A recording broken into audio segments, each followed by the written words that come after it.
This week I'm going to show you how to make this large tie tote bag. It's fully lined, it fastens with a magnetic clasp on the inside, and then you've got the tie around the outside which you can tie as tight or as loose as you want it to be.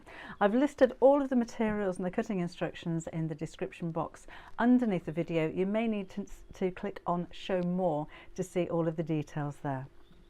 Let's get sewing. I've cut out 2 pieces of lining fabric, 2 pieces of my outer fabric, and then this is going to be for the ribbon or the bow tie, and I have got 2 pieces. I'm going to need to join those together because they're quite long. This is going to be for the handles, and then I've got 4 pieces of fabric which are going to make the loops for the tie to thread through. So it's quite simple, there's not many pieces to it. On the outer pieces, I've fused fusible fleece to the wrong side. I've used H640. You could use a lighter weight of fleece if you wanted to, or some kind of interfacing. So it could be a lightweight, it could be a medium weight interfacing. I think it needs something, but it doesn't have to be a fleece. If you don't have any, but you do have interfacing, then use that instead. It just helps to keep the bag's shape, but because this is kind of a drawstring in effect with having the bow tie around it, you do want it together quite nicely, so it doesn't need to be too structured. On the straps that are going to make the handles, I've put some G700 interfacing on the back, so this is a medium weight interfacing. I don't think it needs the fleece on the handles, it would make them too firm, but I just thought it needed a little bit of something to make them firmer than they are. The fabrics that I'm using are 100% cotton for the lining, and this is actually cotton poplin. Cotton poplin is normally used for dressmaking, so it's a little bit lighter in weight, but when you've got some kind of interfacing or fusible fleece on the wrong side, then you don't know. You wouldn't know that it's a lightweight of fabric. I also have my circle template that I'm just going to round the bottom of this with. So I'm just using a saucer which is about, I don't know, 5 inches or so across. It really doesn't matter if it's larger or smaller. We just need something to draw around and cut around to make these round. So I'll just draw on one side of the lining and cut through both.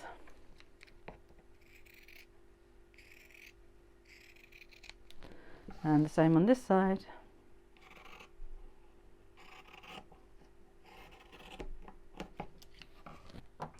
And then I'll do the same with the outer pieces. Just line those up together. Draw around the curve,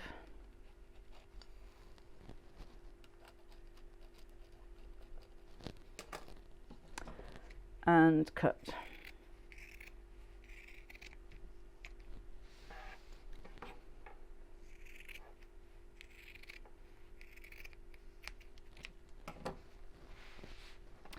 Then let's make up these little loops for the tie to go through. So I cut 4 pieces of fabric. This hasn't got interfacing on the back of it at all, it doesn't need it. Your dimensions for these again are in the description box below. And I'm going to sew the short ends right sides together, but leave a little turning gap in the side there so I can turn it the right side out. So I'm using a 1/4 inch or a 6mm seam allowance. Again, that's not particularly important. So let's sew, leave a gap of about 1 inch or 1.5 inches, about 4 centimeters or so, and sew down. Then we're going to open this out so that the seam's at the back. You can finger crease that if you like, just to encourage the seam to press open. Fold it so that the seam is sitting right in the center. Then we're going to sew across the top and across the bottom.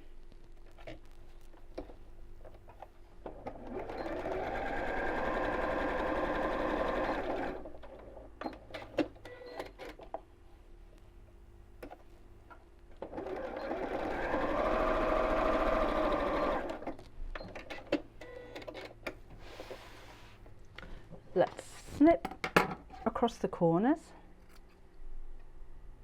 not through your stitches, but just to cut down on the bulk there slightly. Then we'll turn this the right side out So a little toning tool can help there.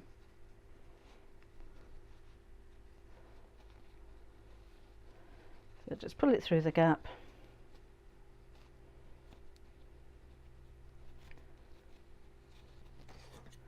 And push out the corners.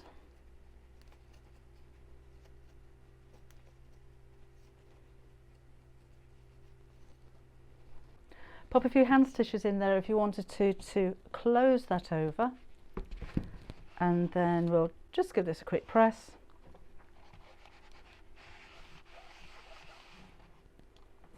And then we'll need to do the same with the remaining 3 pieces.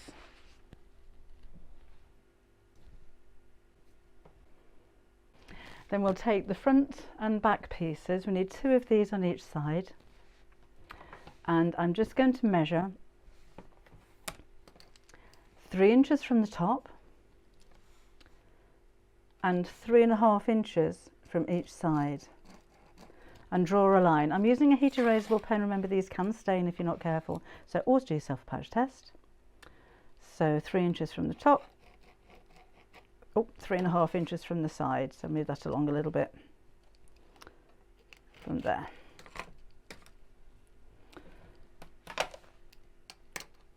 And then we'll pin these with the longest sides facing down,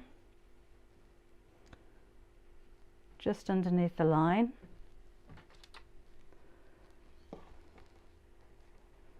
And then I'm just going to sew across the top and the bottom.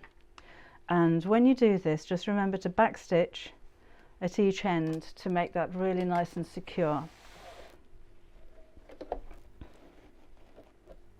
So quite close to the seam. And there we go.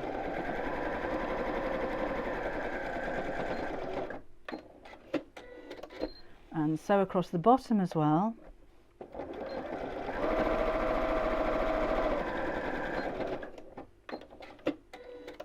Then onto the second one.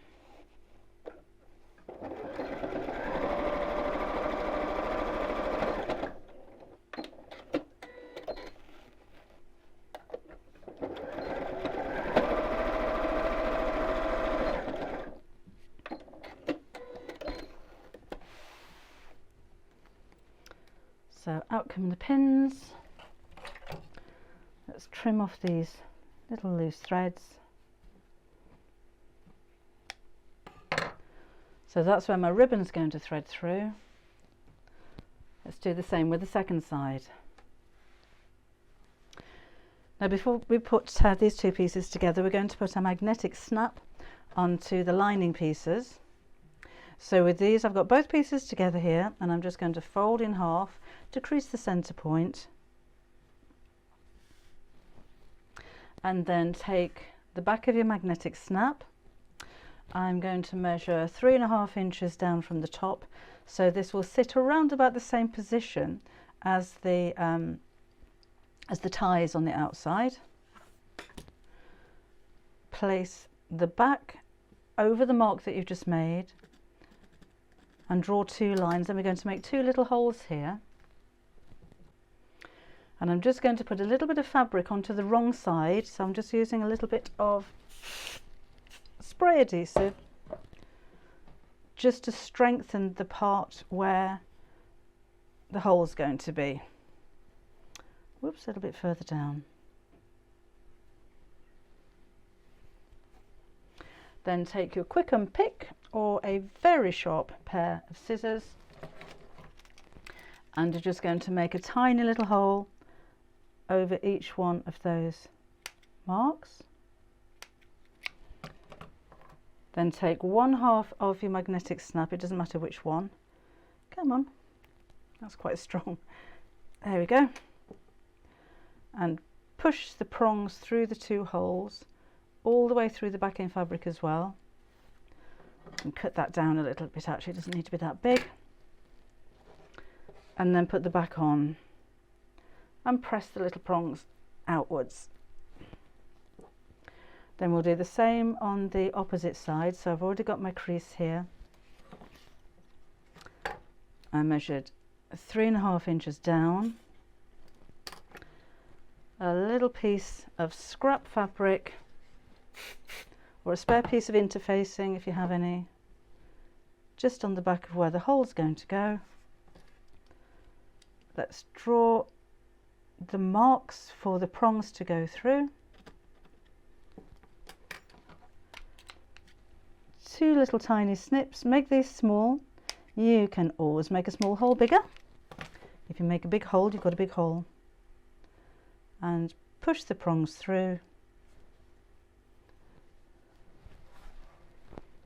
And press that open.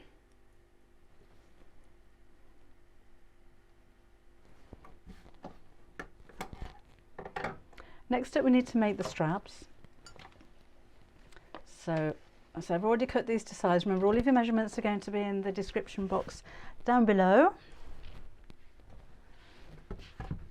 So I'm going to fold these in half and press.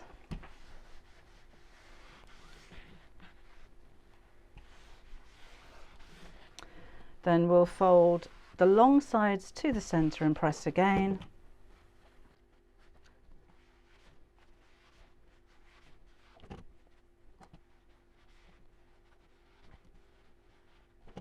And then fold the whole thing in half again, and guess what? We're going to press again.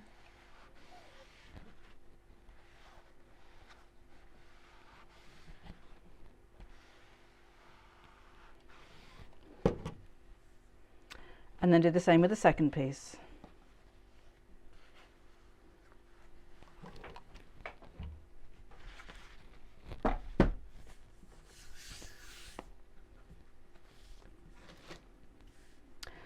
And then we'll top stitch along each side.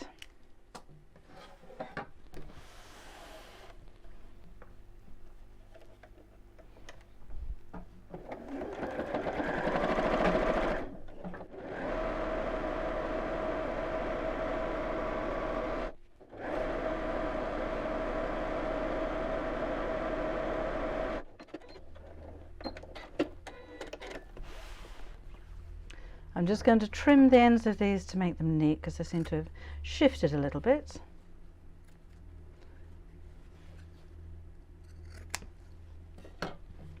And then because of that, I'll make sure that again they're both the same length.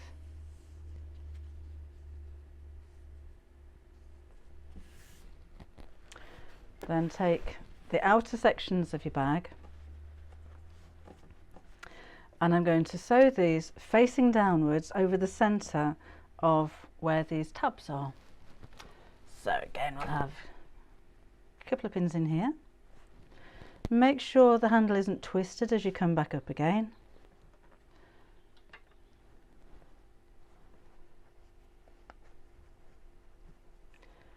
And the same on the opposite side.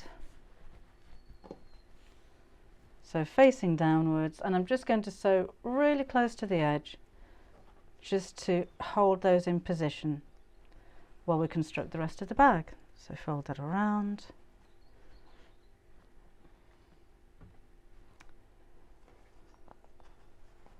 So going just across the tops here and the top here.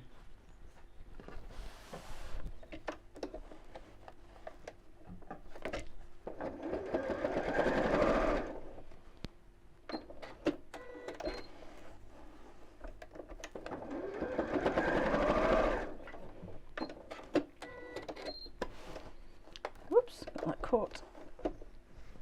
And the same on this side.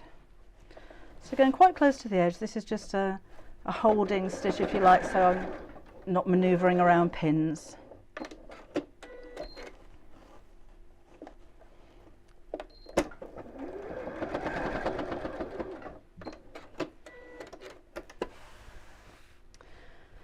Then we can start to put these together. Now, if you wanted to add any pockets then on the inside, then you're going to do that at this point before you start constructing the bag. So you could make a nice big patch pocket, put dividers down it. If you're okay with putting in zips, you could maybe do one of those letterbox zips and put a pocket in there. That's entirely up to you. I'm only using the set amount of fabric that I had from my 1/2 metre, and I've used it all up, so I hadn't got any spare to do that. But once you've got the idea of the way that the bag's constructed and the way that it's made, then you could add those if you wanted to. So So let's put the tops of these right sides together. And now I'm just going to sew across the top, and we'll do that on both pieces.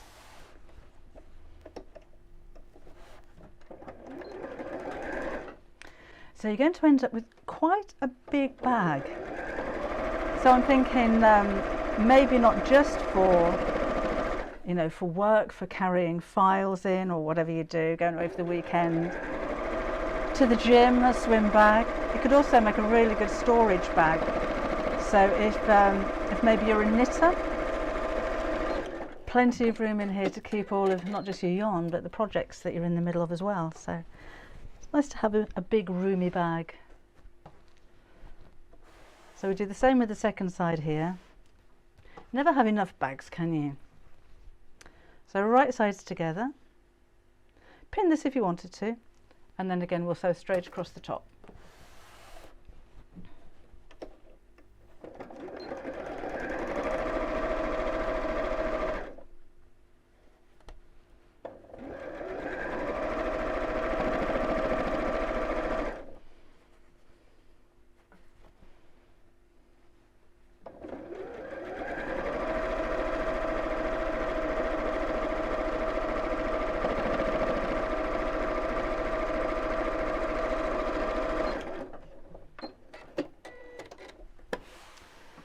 Then we'll open the two pieces out, and we're going to place these right sides together. I am going to put a pin just to secure the seams, because I really want to make sure that the seams line up.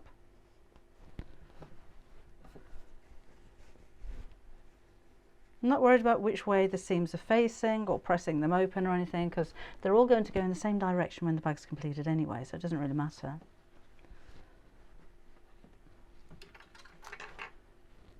There we go. And then we're going to sew all the way around the outer section of the bag. And on the lining we need to leave a turning gap. And I'm going to just leave the gap in one side this time. So let's put a few pins in here. And we're going to sew all the way around again, but leave a turning gap of about, I don't know, 5 or 6 inches, something like that, just in one side.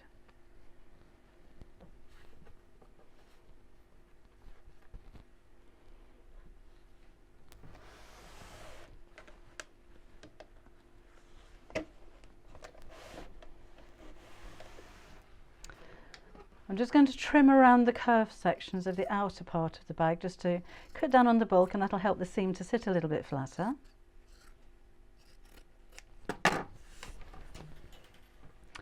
And then we'll turn the whole thing the right side out.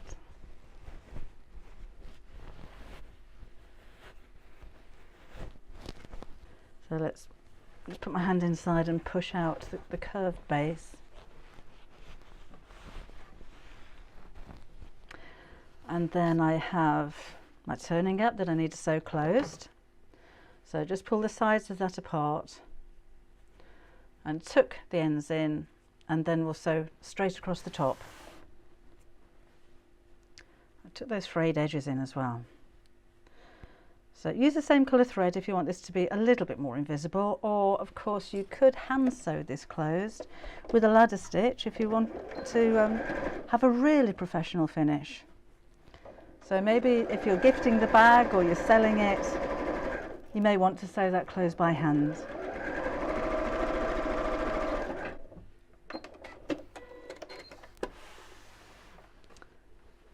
Then we'll push the lining inside the bag. And I'm just going to press around the top. So I've got the seam sitting right on the edge.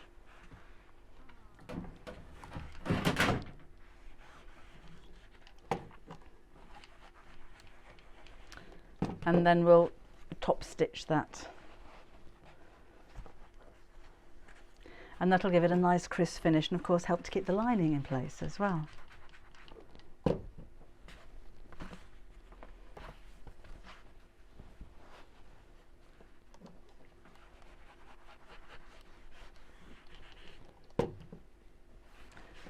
think I might, oh yes, I can just about fit that inside. So I can press the seam while I'm here as well. If you have a tailor's ham, then that would work. I actually made a bag shape tailor's ham in my So Useful book. So it's a tailor's ham with a square bottom, so you can get right into the bottom of your handbags to press them. Let's take that out and just sew around the edge.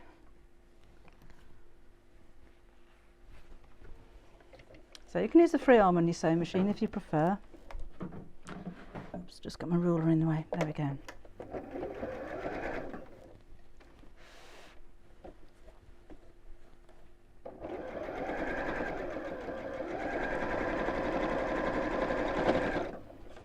So I can just pull in this so that the seam's sitting right on the top. Make sure the handles are facing upwards as you come to them, so you're not sewing them down, you're sewing them up.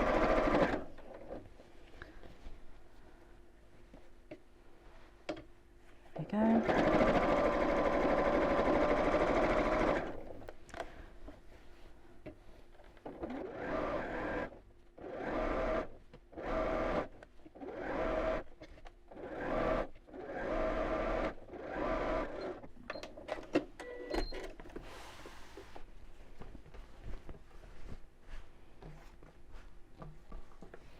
So the last thing we need to do, although actually that's quite a nice size bag as it is, it's quite a nice looking bag. Again, fastens with a magnetic snap in the centre, so without the little tabs on, you've just got a really big tote bag there. But let's now make up the tie that goes around it, because I think that's the really special feature about this bag.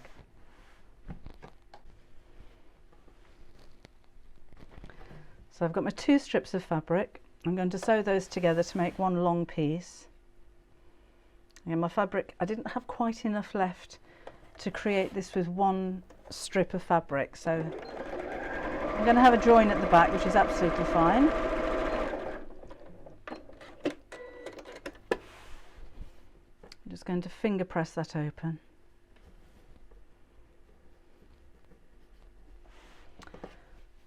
And then I'm going to shape the ends of these actually. So I've folded that in half.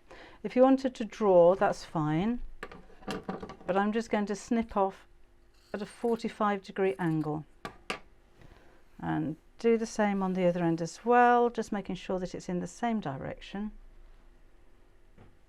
It doesn't really matter if it's not, and snip off.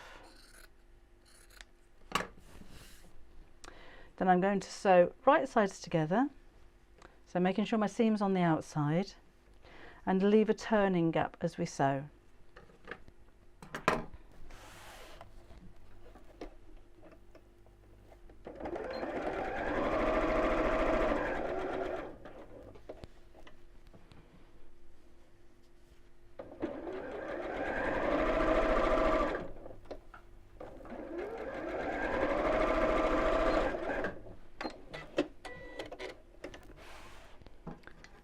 Just going to cut across the point.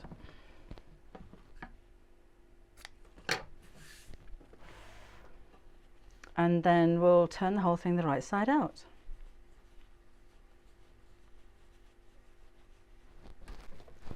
You may find it helps if you have something like a skewer or a knitting needle to help to push this through. You can't get your fingers into it.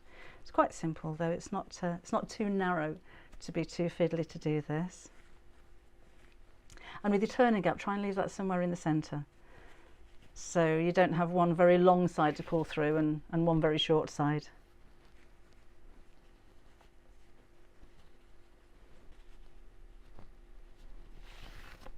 I'm just going to take my turning tool,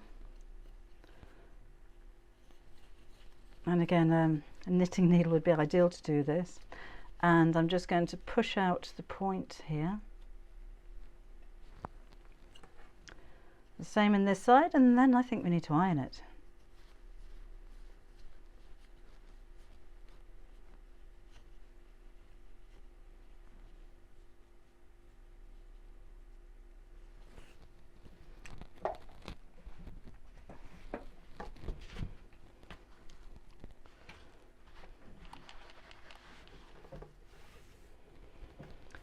Now I'm going to top stitch all the way around, and that'll close the turning gap as I go, so I don't need to do any hand sewing there. Just snip off that little thread and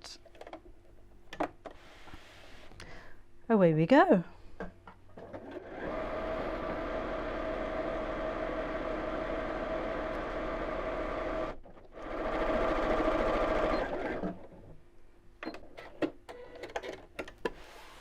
Just trim off the loose ends and ready to put this onto the bag.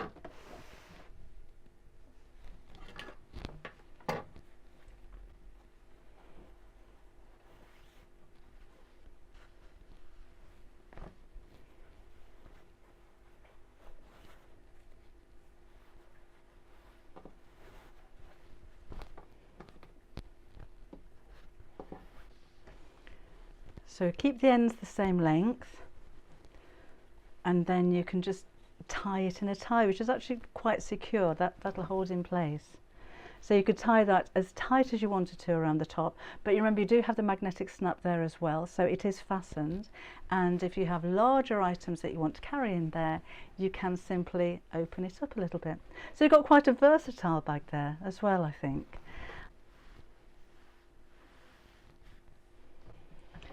So I hope you've enjoyed this tutorial. I think you'll find the bag really, really useful. As I said earlier, it is a big bag. It's a really decent size. And I hope you enjoy making yours. I hope you make lots of them. And of course, gift them, sell them, do whatever you like with them. But the most important thing is that you enjoy making them. I'll see you again next time. Bye-bye.